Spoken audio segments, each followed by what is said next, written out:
All right, so we're going to get started today. And I think, Mike, the best way we can describe the venture that we're working on is saying this is like a critical harmony production. Both of us have consulting organizations that we're using and kind of pushing out really nationwide.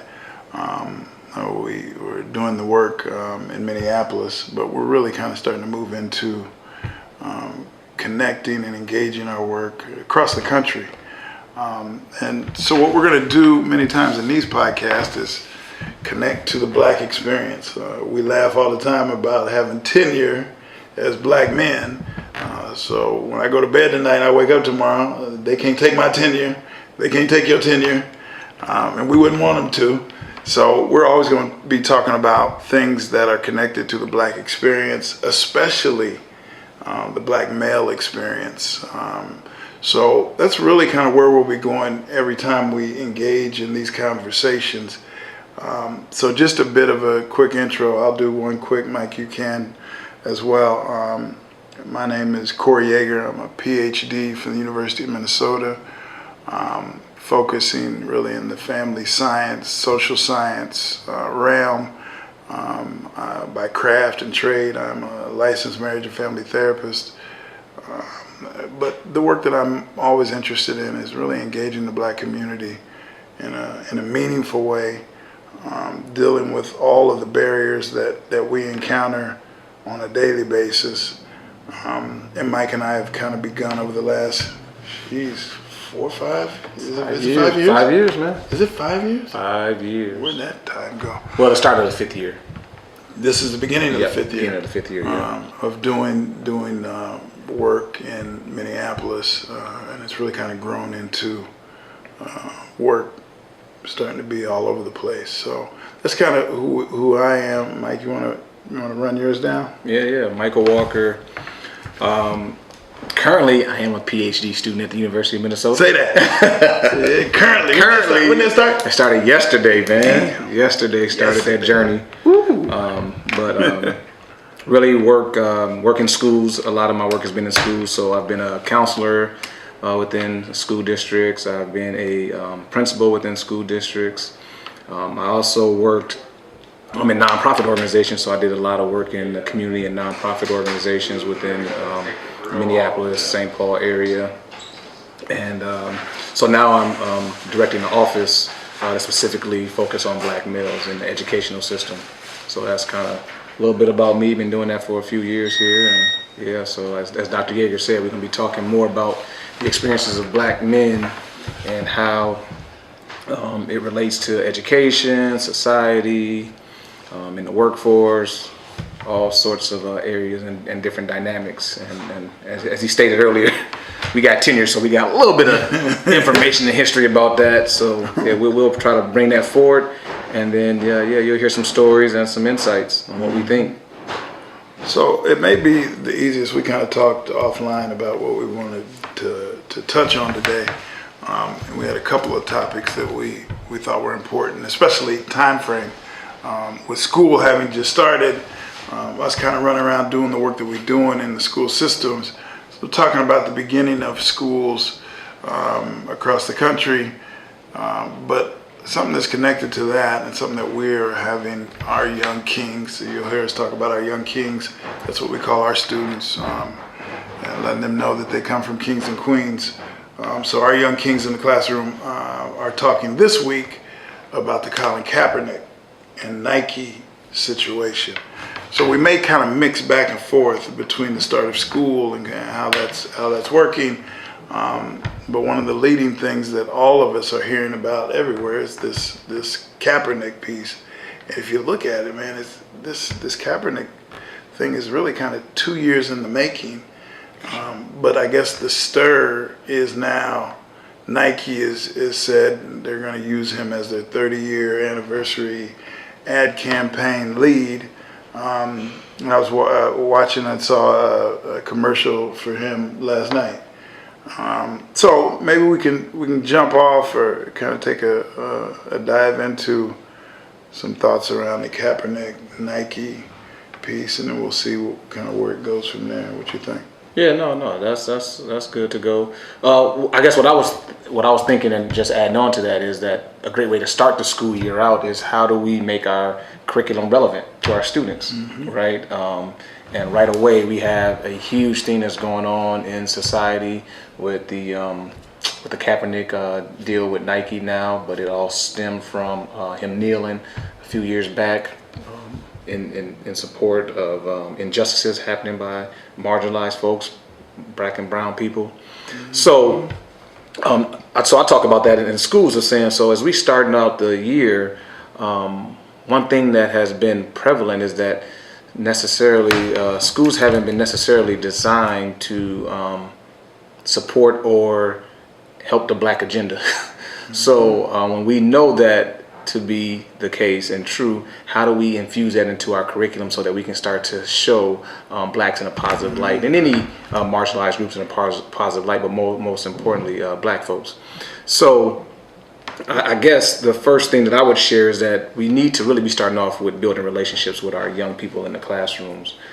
Too often as we start the school year out, we are worried about our standards and worried about our syllabus and what homework assignments we're going to be assigning, and making sure we got ground rules set for when the first day comes so students know the expectations. And you know, all those things are good. But I always challenge us to say, so where's the student voice in all of that? When do the students get to have some say in what our ground rules are, what our expectations are in the classroom, and how we're going to engage in the learning process in this space? And sometimes we are so quick and so fast trying to get through our curriculum that we don't take time to get those thoughts and perspectives for the young people. And so that's what I would like to share with the educators is, sometimes you got to go slow to go fast, and going slow to build relationships, build the foundation of how the academic space will be accessible to all in our classrooms. You know, take the time to figure out what are the needs of your students. You know, as a basketball coach, I coach basketball as well, so I use a lot of teaching methods in my basketball program. But one thing that I know is that, you know, sometimes we have coaches who love to press, right? They like to do full court press, and they want to get up in people's stuff and make them turn the ball over and all that good stuff, right? Play a fast-paced game. But there's sometimes when, especially in high school, because we don't get the ability to recruit, but sometimes you may get a team that's not so fast and so athletic where you can't do that and you have to adjust. And what I'm saying is, sometimes in our classrooms, we don't do that adjustment. We just go with the same philosophy we have used for years, but not paying attention to who the players are in our classroom. And what we have to be mindful of is the first couple days, first weeks of school, we should be finding out who our students are, so that we can know what philosophy, what playbook we should be using to make sure we get the best out of our students, because we all want to win the game. You know what I mean? That's right. So That's right. So, Mike, you had a couple of pieces that spurred me to think a little more. So when we talk about relationships, what students are very clear on, especially black males, the coping mechanisms, the intuitive senses that black males have around building authentic relationships. So they will test the relationship building process. And if they don't feel it's authentic, they'll push back. So that's really the work that we are continuously doing. One of the things that we know, and we talk to administrators and teachers a lot about, is that what the age-old process of teachers and teacher credentialing, and even all the way up through the BA and master's level teachers have really been taught to gain content expertise, and from that content expertise, I may build relationships in my classroom. So, for instance, if I come out of a BA teaching program and I have biology focus, so I become a content expert on biology. So I enter the classroom with my expertise, and what they're taught is to push that expertise to the students. That you know this information, push it on them, help them learn it. If you build relationships from that, that's cool. We submit that is absolutely backwards. for sure. That what you should be doing is entering the classroom setting each and every year relationally, not as an expert. right? That if I can go into the classroom setting and build relationships from the beginning authentically, that we submit that the byproduct of those relationships is that I can teach you anything. I can teach you anything. And that becomes a critical component to the work that we do, and we hope that others are doing, especially and specifically with black males in their settings. The other piece that I'm reminded of in what you said is what we are hoping black males receive is a level and a dosage of critical consciousness and awareness. If we're being quite clear, we know that this educational system that we are operating in was not set up for black males or black women to be of success. Just so happened the Civil War happened and a certain side lost.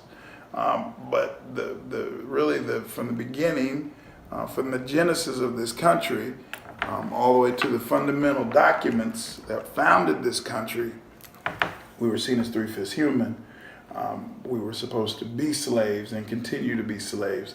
So once the educational system was set up in this country, it didn't have myself as a PhD in mind. It did not have Michael Walker beginning a PhD at the University of Minnesota in mind.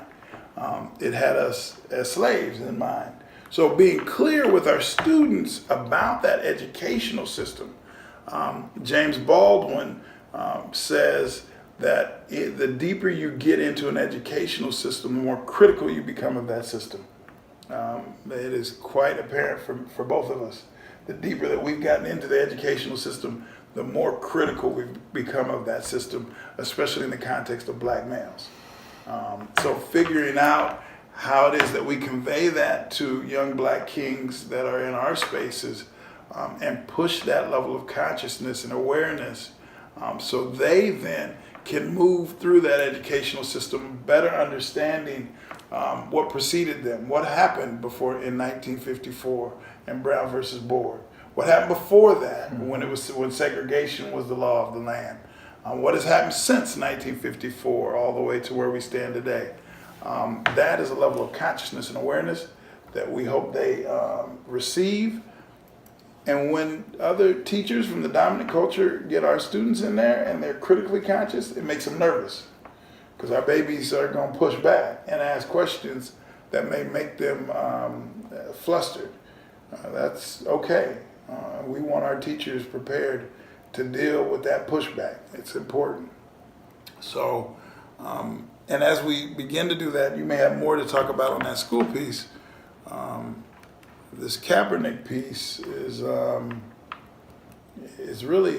kind of taking the wind out of the sails on a number of things. The person that happens to be the president of the United States, I won't say his name because that's giving respect, and I don't want to do that. That we got to realize too, he's doing some of those things just to shift away from the other things that he may be doing that has an impact on black and brown folks every day. But he continues to talk about who Kaepernick is and the negativity around that. But one of the issues that we should be looking at, Mike, is, all right, so how do we feel about Nike jumping on that bandwagon? Is this a positive thing that Nike is taking the torch for the Kaepernick torch? What's the hidden agenda behind that? I think maybe something we should touch on. You got thoughts on that? So is Nike taking the torch? I mean, that's the question you pose, right? Mm-hmm. I don't know if I'm not saying they're taking the torch, but I mean, we know we're a capitalistic society, so people want to make money when they can make money. Yeah.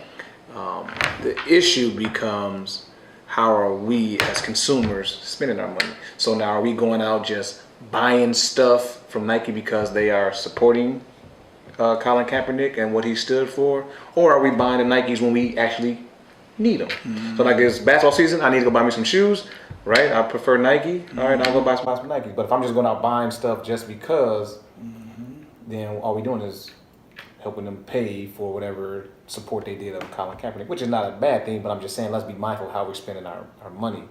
around that. The other piece for that is, if we are really about the support of Colin Kaepernick, then we should be supporting some of the issues that he stood for. So instead of going to purchase a new pair of Jordans or a new pair of Forces or some Nike backpacks or whatever you got, right? How about going to spend that money or donate that money to a cause in your local community that is standing up for Black and brown students, right? Black and brown people. So you can use that money in that way to uplift our community. So it's not a, to me, I like that Nike is putting it in the forefront. They basically are, saying that they support what he has done. I think it's about us being smart consumers. And yeah, we can buy Nikes. I'm not saying don't buy Nike, because I'm glad that they supporting his efforts. But let's not just buy it wastefully, right? If that makes sense. Let's buy it when we need it. But then if we have the extra funds, we should be supporting things in our community that is what the reason why Colin kneeled. You know what I mean? Is that making sense? Yep. So that's kind of how I see it. So I think another point that I'll touch on from what you just said is we have to really think about the roots of how we spend as a community.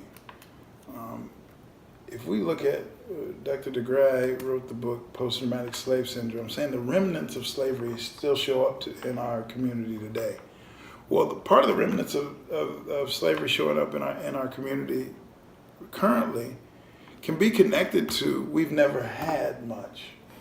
So I want those $220 phone posits, right? I mean, I know they're $220, and I got $214 in my account. Can I get a coupon and buy them? And my account is at zero. But we have for so long been an oppressed people that when we can finally get something that may show that I got a little bit, I got a little something, then we want to go do it. So many times we may not be purchasing Nikes or any flashy thing based on need, but based on I want to make sure that white folks see me as an equal. And the way I see it is my shoes more expensive than that white kid's shoes. But be quite clear, the white folks with money wearing Walmart shorts. Yeah, so they're not worried about that because they don't have to prove anything. Man, I don't have to prove by how much money I got. Because guess what? The wealth has been distributed in my family for generation after generation. Yep. I don't care if you understand how much I got or not. I know what I got. It's hard to prove that to anybody. But I don't think we've had the luxury of wealth distribution and generation and intergenerational wealth has been a foreign concept in our community. Many times as Black and brown folks, we are trying to survive today. We are trying to make it through today. We are not thinking about the generations that will proceed or come after us. We're just trying to make it through what we face currently. And I think that's of concern when we talk about this Nike piece and this ad campaign. Nike may be interested in some of the issues that Kaepernick pushed forward. They're probably more interested in their bottom line. They're a corporation. They're interested in how many billions. I saw something the other day saying they got like close to $50 to $75 million of free marketing from just, when did all this started? Like a week ago? 2 weeks ago? So $75 million worth of free ad campaign, or people talking about Nike just from the beginning of this process. So Nike is interested in how much money will I make. So I might have lost 2% of the value of my organization on the stock market when we first did it. But let's see where it is a year from now. Yeah, we didn't lose 2%, we gained. And Nike probably is saying, y'all can go ahead and burn them shoes if you want, because you already paid for them. Burn them all, you already paid for them. They ain't hurt my bottom line. If you want to burn them all. We got people lined up to buy the next version. So I think, like you said, it probably helped their bottom line because they already paid for the shoes. Yeah, you already paid. That's so cool. Yeah, so and then when things switch, you gotta go replace them. Now, if you want to buy New Balance, that's fine. Many times people you're gonna burn them, and you're gonna still go buy some more new Nikes on the slide. So figuring out how those things impact us at a root causal, in a root causal way is important.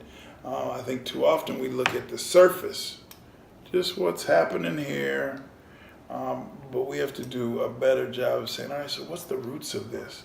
Why did Nike do this? And then also conveying, why did Colin Kaepernick begin to take a knee?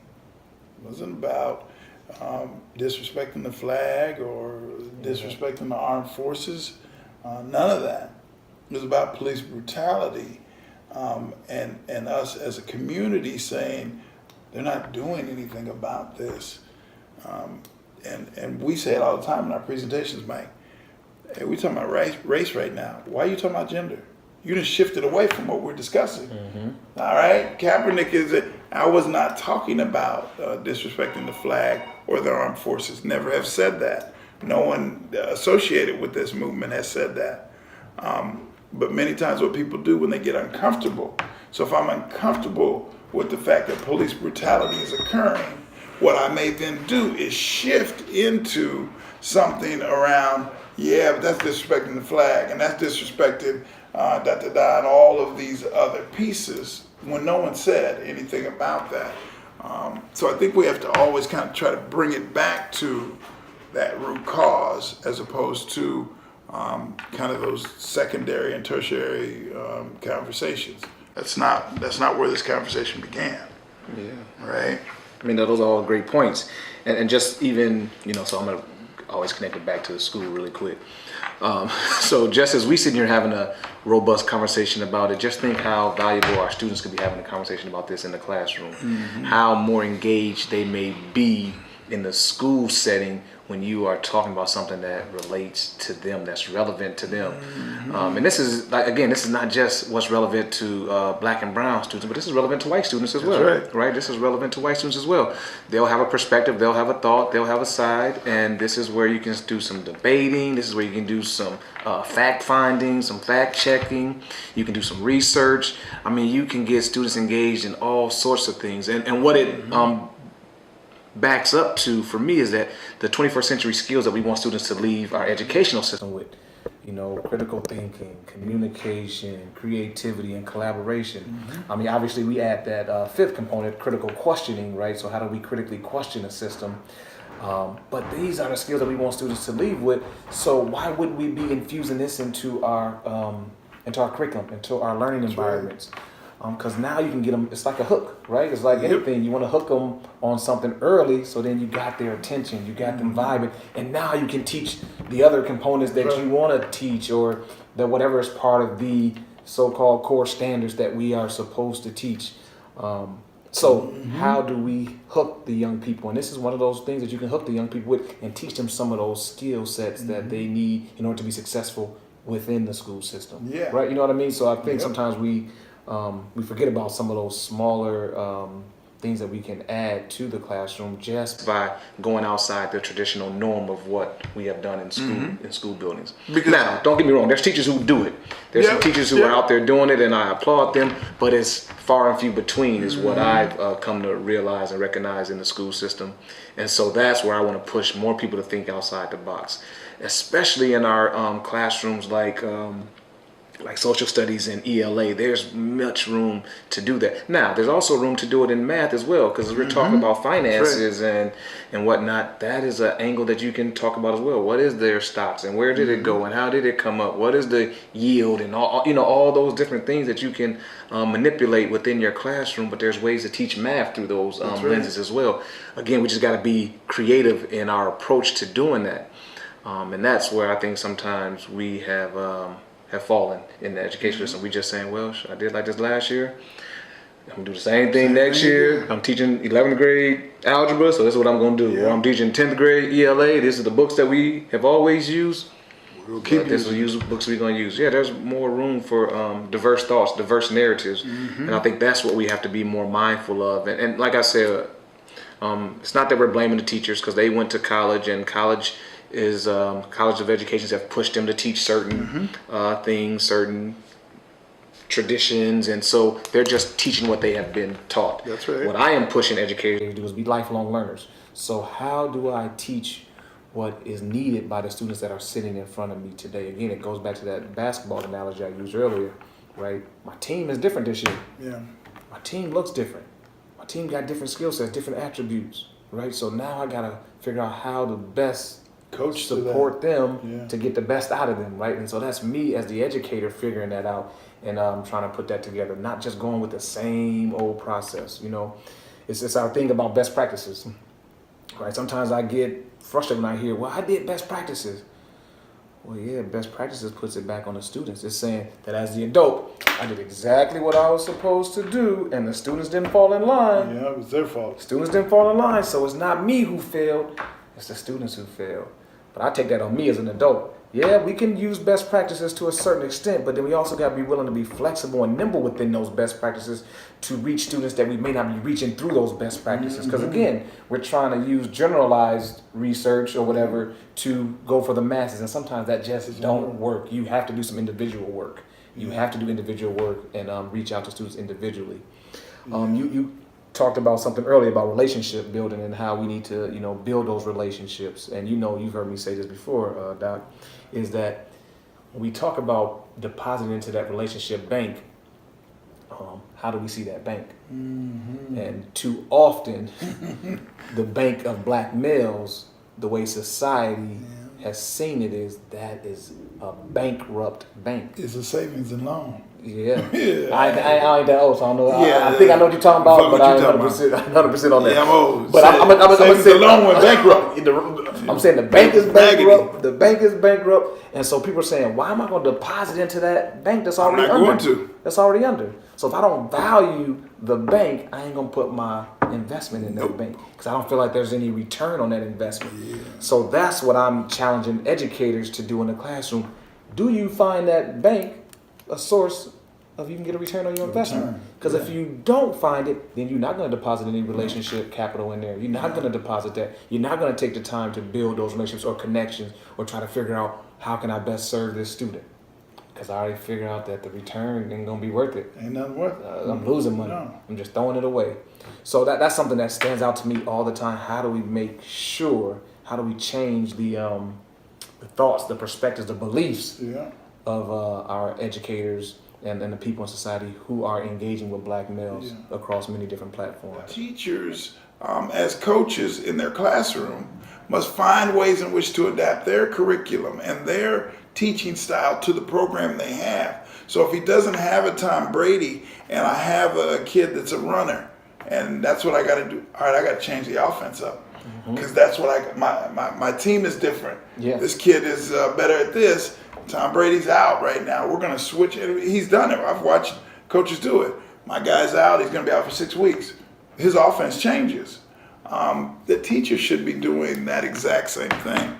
But one of the things that you were talking about earlier, Mike, is this conversation in the educational system of rigor versus relevance. That we always hear rigor. The curriculum has to have rigor, but very seldom is the other word connected that should always accompany rigor, which is relevance. That if you don't give me relevance, I won't stick around or hang deeply enough to get the rigor, because it's not relevant to me. I don't care about it. If you can't find a way to teach math for me to understand it and make it relevant in my life, I'm unplugged from it. Because many times black and brown students are entering saying, I've already got a deficit in this math world. I hate this. I've not been good at it. I don't like it. But if you can make it relevant to me and connect it to my understanding, connect it to my world, all of a sudden a light bulb may go off that says, well, no one's ever said it in that way. Never had anybody teach it in that way. Now all of a sudden I'm interested in math in a new way. That allows us to engage and make sure that those 21st century skills are being present, being conveyed, and being nurtured, right? That's the work of a teacher. Let me nurture your learning in a way that is important for you. Let me differentiate the way in which I engage the teaching process in a way that is helpful for each and every student. You can't do that if you don't know who your students are, if you don't have a relationship with your students. And I think back, as you were talking, I think back to my experience across my academic journey, but all the way just up through high school. I don't remember one thing I learned. I'm being serious. I'm 49 years old. I think back to the biology class. I don't remember anything. You know, There was like a nucleus about something, right? You know what amoeba is? What is that? Yeah, I don't know. It's some. Yeah, I regurgitated that. I probably got a B in the class. One cell organism. I think. That's great. Yeah. I don't use amoeba in my everyday work. See, in basketball, we usually got the thing called the amoeba zone. Oh, see, we won't use that in football. That's why I knew. That's why I remember what it was. See, so it's relevant. Exactly. It's relevant. So if a biology teacher uses the amoeba and explains it in the context of basketball and amoeba zone, a kid will say, "Oh, well, I get that." So now forever will I understand and hold on to what an amoeba is, because the rigor of amoeba understanding was connected to me with relevance. It'll stick with me. For sure. But absent that, so he didn't do it for me. I don't know what an amoeba is. Couldn't care less. I don't know, have any idea. So how do we find ways in which to engage students around what we need? I was talking to a principal the other day. I said, we should be asking as leaders in these spaces, what in the hell is school for? What is it for? Right? Because if you're doing the day-to-day work in a school system, you should know what the school, what are we doing? What's the mission of the school? What's the mission of the district? Not the words that you find on the walls, not the word that's in the book that the districts are saying this is what, but what does it really mean? Yeah, Need right? all of that. Yeah. What does it really mean? For me, if you ask students many times, and we have, what's the most important part of school? They would say the social part. Yeah. For sure. I'm in the middle of, they don't say it in this way, but they're in the middle of the adolescent developmental phase. I'm testing my relational abilities. I'm testing my sexuality. I'm looking for the boundaries, all of that. That's what school does for them in the social aspect. So if you can tap into, they're interested in that. Mm-hmm. If I can tap into that and say, so you're interested in that social piece. So boy, guess what? I can use English. So what are you guys talking about these days? Let's talk about it. You got to put a comma there in that sentence. And what you just said, let's take that sentence about girls that you just used. Let's put that up on the board. Write that up there for me. So where would the comma in this sentence, and we're going to talk about more about why you said it after this, but hold on for a second. Who can tell me where the comma would go? All of a sudden, we doing English. But we stayed in the relevant conversation. You hooked me. Yes. Right? I heard y'all back there. What was y'all talking about? Yeah. Mike, you and da-da-da. What was y'all saying? Well, he just said something, blah, blah, blah. So give that to me in a sentence. Well, he said, blah. Go up there and write it. Now, also, I got the student engaged, students in front of the class, leading. Kids that got D's and F's on the last 3 years of English is now standing in front of the classroom writing sentences. Now we're talking about semicolons and commas. I would semicolons and commas. I tell my wife, "Hey, what is the one with the 2 dots? What's the dot and the one with the little squiggly underneath?" Right? Because in English back then, I didn't learn that stuff because I hated it. I didn't care about it. I see the relevance and importance of it now, but I wish I had folks that would have explained it and engaged me in a way that allowed me to understand why they loved it. Because the English teacher loved it, but I hated it. Yeah. So explain it to me in a way that makes me understand why you love it. Maybe I'll love it if you do that work. And I'm not trying to cut you off, but you know something that's important too is, are we showing our passions in the classroom with our students, right? So you said English teacher loved it. I hope our English teachers and our math teachers and our science teachers and our PE and health teachers and our music teachers are showing their love for their content. I hope they are doing that. But also show their passion for it, but then allow students to tell them and share their passion. So as you say, you can connect it to the relevant piece. My passion at that time was basketball. So that science teacher who got me to understand what amoeba was, connected it to basketball for me, right? So I can learn in that space. So does it take time to learn all your students? Hell yeah, it takes time. But at the end of the day, it's more valuable and you can get further down the road once you take that time. I'm sorry, go ahead. No, I think that's right. Yeah, and one of the things you said earlier that stood out for me is about creativity in the classroom, right? What we just discussed about English in the book, that's about creativity. What we understand about creativity is it takes energy. If I don't have to be creative, I just say, well, I've been teaching this for 12 years. I'm going to use the exact same curriculum. I'm going to use the exact same syllabus. Only thing I'm changing this year is the dates. That's all I'm changing. I've been doing the same curriculum, the same syllabus I've been handing out for 18 years. I haven't changed it. I know it like the back of my hand. What I then will use my energy to do is weed out the kids that get on my nerves. But guess what else you're doing? You ain't got no passion in that. None. Right? Because I've just been doing it over and over again. So I ain't excited about it anymore. I was excited the first 3-4 years of it, right? But if I haven't adjusted it, added to it, right? Took some different pieces. Oh, like, dang, look at that article we can use this year for this part of the curriculum, or this part of this section of the lesson. Growing. Right? If I'm not doing that, then my passion don't show up, and now I just become a teacher that shows up and paycheck slavery. Yeah, I gotta get this bread. yeah. I don't care what they learn. Yeah. Half of them, and them dark ones stupid. And they're not very smart. Yeah. I mean, I think Now some of that's them are the- good kids. Some of them are good kids, but most of them are coming from homes where the parents don't care either. That's the issue. They don't show up when I call home. They don't answer the phone. So. Yeah, but that ain't the parents' fault though. But that's not how it's perceived. No. I know but that goes back to the educational trauma that families have experienced that's right. through, as you talked about 54 earlier. I mean, once we integrated, I mean, things change for us. Mm-hmm. Some people Drastically. may say for the positive. Some people will argue that point. Yeah.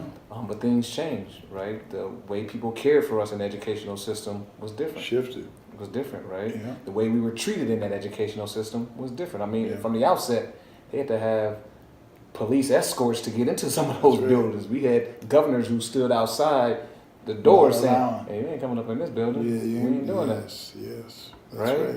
So, I mean, just all of that trauma. And then when you start to think about some of the different things that are happening, the discipline, right? So you have been kicked out of class, you have been suspended, you have been placed into special education. I mean, all those things start to create a reality for people, and they pass it on to generation. So now, if my mom didn't have a good experience in school, and her mom didn't have a good experience in school, guess what? It's highly likely I'm not gonna have a good experience in school, right?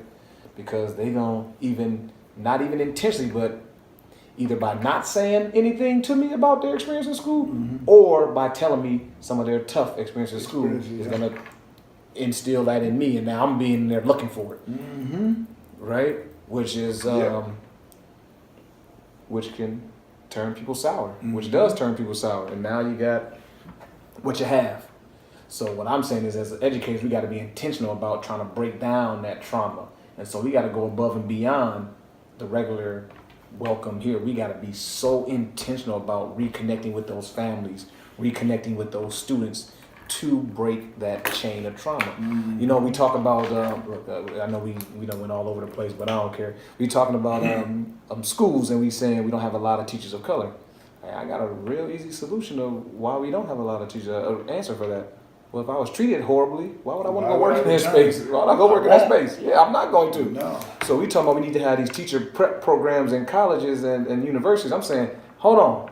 We need to do that way earlier. Shit, we need to be doing that in preschool. Yes. How are we treating these babies in preschool?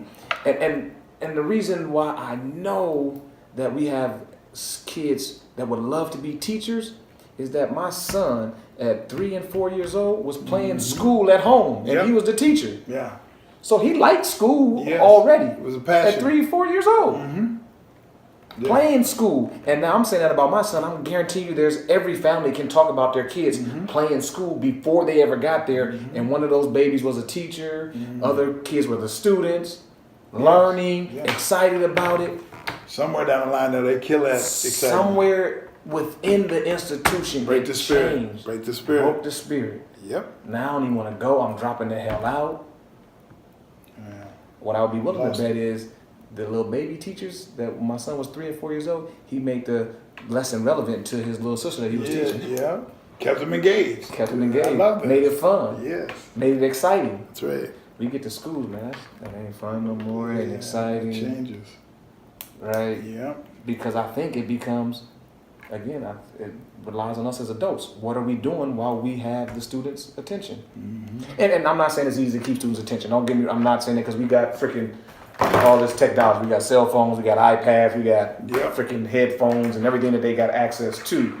But we have to go against. That's the competition. It's the work we have. Yeah, we got to go against that. So we can't even get mad about it. No. We can't act like, it needs to be gone. It's there. It ain't going anywhere. It's there. No It time is soon. there. So how do you utilize it on your behalf? Yeah. Right? So that you can incorporate that into the learning. Use it. Because there's skill sets that students are using from using those devices. Yes. Right? There's skill sets they're learning. We got to tap into that. Yeah, how do we tap Teachers into got it? to tap into that. And what that brings forth is how are we using student voice in our spaces? Because they can help us tap into that stuff if we just listen to them sometimes. Because, you said you how old? 70? What you say? Shit, you the one said you. I'm just saying. So you old, so your information gonna be relevant to the babies. It's old school. So we gotta let them have some say in what we're doing, right? We let them have some say in what we're doing. Maybe we can be more engaging. Maybe we can be more engaging with the young people because now they see, like, I got a voice, I got a perspective. That's right. This is what I want to do. and the difficult part sometimes is, and I'm talking specifically for black males, is their voices have not been sought out enough that sometimes they don't know what to say. Yeah. They don't even know what to ask for, what they should be doing. Yeah. So sometimes we got to be patient with that development as well to say, hey, this is how it got to work. How to develop. Go ahead, talk about No, that. I think that's a couple things that I wrote down as you were talking. I was at a group with a group of young men at an urban setting high school in Minneapolis this week. 30 kids in the classroom. I asked them, I started with 5. How many of you have had, and these are high school, 9 through 12. How many of you have had 5 black male teachers, not support staff, in your K through wherever you are today experience? No hands. 5. 4. How many of you had no hands? 3. No hands. 3 black male teachers. When I got to 2, I got 2 of the 30. And then when I said 1, they said everybody did. Because of the coach and teacher was black. I said, so let me ask you this: if not counting him, how many of you had 1? And there was still just those 2. Yeah. So they've not had the experience of having black and brown men stand in front of them. So why in the world? But I want to become a teacher. Yeah. It is no different. You say it all the time. It's no different than saying, well, I don't see a lot of black cops. And when I see black and white cops, it's a negative experience many times. So why do you think I would want to go into the police force? My community is saying, boy, what you talking about, police? No. So then if we're not going to change the experience of black and brown young people, then it's going to remain the same. I don't want to be an officer. I don't want to be a teacher. There are multiple spaces, but those 2 are the ones that are most prevalent in my thinking. And the last piece that I'll talk about here is that we've got to have our teachers remind themselves of the covenant that brought them into teaching. Right? There was at some point when you were a freshman or a sophomore in college, and it may have been years before that you decided, I want to go into teaching. There was at some point you had to have that conversation with yourself. I want to go into teaching. And from that, I want to go into teaching conversation. There had to be a lengthy list of why. I want to help others. I want to do better for my community. I want to build the next generation of leaders. I want others' experience to be the same, if not better than mine. Whatever it is, there was a covenant. I'm a helper. That's how I see how I will help this world be better. Whatever it is, and then something happens. Life happens. You graduate. You get the teaching license. You get your first, second job, and now you're 13 years into your teaching career. and it's now July 31st. And you're saying, I got 2 weeks, I got to get back in here. Now, are you reminding yourself of why you chose that? Or are you digging through that old box that you threw everything into on June the 4th when you was trying to get the hell out of there and get to the lake, and you pull that curriculum out that you've been using for 12 years now and say, all right, let me pull this up on the computer, let me just change those dates. I'm good. I'm just going to take that box, put it back on the wall. I don't need to think about this. Let's go. There's no reminder of covenant there. I'm just doing what I got to do. I got to get this paycheck. I got to make sure this bread keep moving. I ain't trying to have no reminder of, oh, I want to do better. I want the next generation. There's no reminder in that when I pull the box up, change the dates, and get ready to get started. And there's no built-in reminder times usually for teachers. There's not a built-in time to say, all right, let me just really sit and think about the covenant. That's what we're doing usually in those pre-service weeks with teachers. We're reminding, hey, let's take some time for you to think about what brought you into teaching. Why was teaching something you saw as so important? Taking some time to walk through that journey, to remind who you were 12 years ago before you started. And that, just in and of itself, can be helpful in that educational arena. And it's simple, but I don't think it's something that we do enough of. And I think teachers can benefit from that engagement more and more. Sure. And as we're sitting here talking, some people may be listening to this podcast and thinking, man, they're very critical of teachers, right? And they want teachers to be best. Well, we are critical of teachers because we know the important job that they have. Mm. I mean, their job is so important. They are shaping and molding the lives of the next generations to come that's going to take care of us as a society, as a community. And that's not an easy job. No. And we know that's not an easy job. And we know there's a lot of work that goes into it. I mean, as part of the teaching program, they tell you in loco parentis, right? And that means in place of the parents. So when they are with us in our schools, we are acting as parents of those young people. And that's what we should be doing. That's what we should be doing. And that's why we're critical of educators, and not just teachers, but of educators as a whole, because that responsibility is huge. It's a huge responsibility. And we profess, we attempt, and we are making it happen is that we see the young men that we are working with as our nephews, because we are taking on that parental role, maybe not as a father, but as an uncle for sure. As an uncle for sure.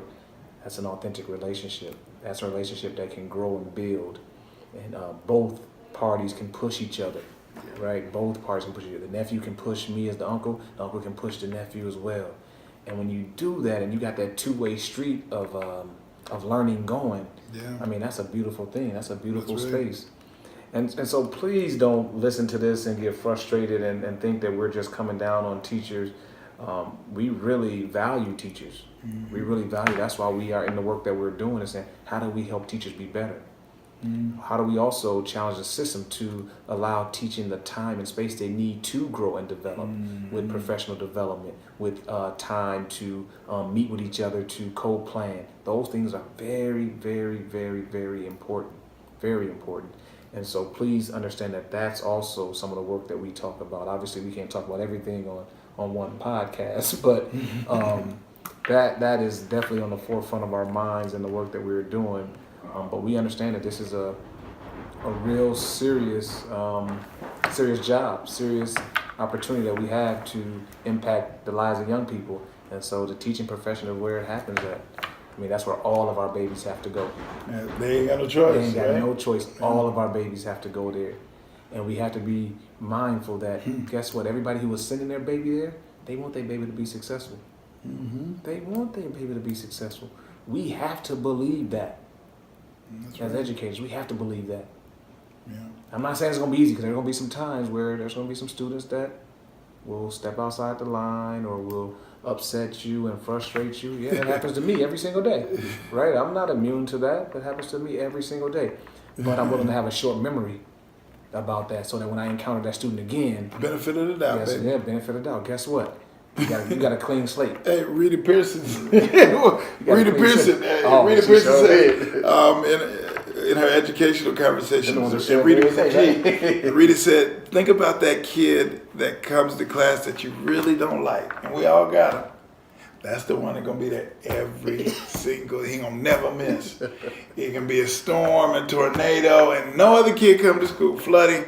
That one here he is, right there in the front. What's Hey, up? Hey, what's hey, up? How you doing, Mister? up, Miss Pearson? Yeah, how you doing? How you doing, Miss Rita? Hey, so as we close, I know it's been a good conversation. I'm reminded, Mike, we may have a couple of things that we want to talk about. We'll go wherever. For sure, always. These conversations will go, they will spiral into kind of the depths of wherever they spiral into.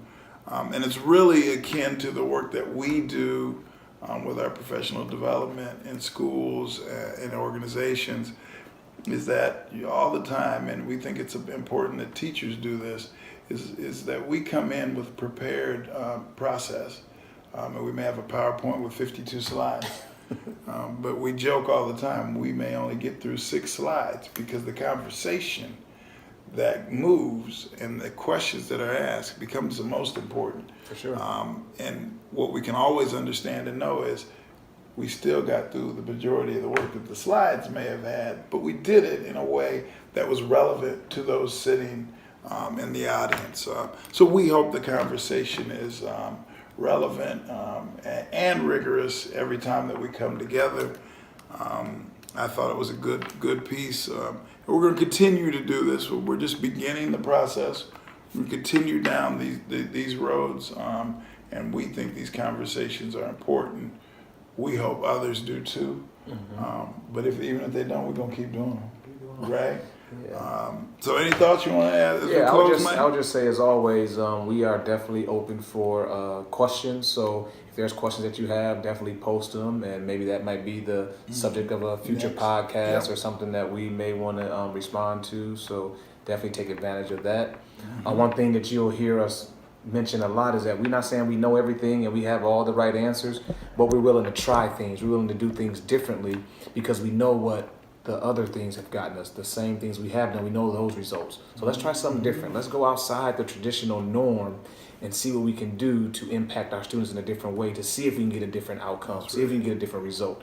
If we're able to do that, then we can replicate those things. That's right. If not, then we can go back to the drawing board and try something new. But we're not going to keep doing the same thing over and over again and getting these same crappy results, specifically when it comes to our black males That's right. in this educational system. So yeah, thank you guys for listening. Appreciate you. Hopefully you listen next time. Critical Harmony. Critical Harmony. We out.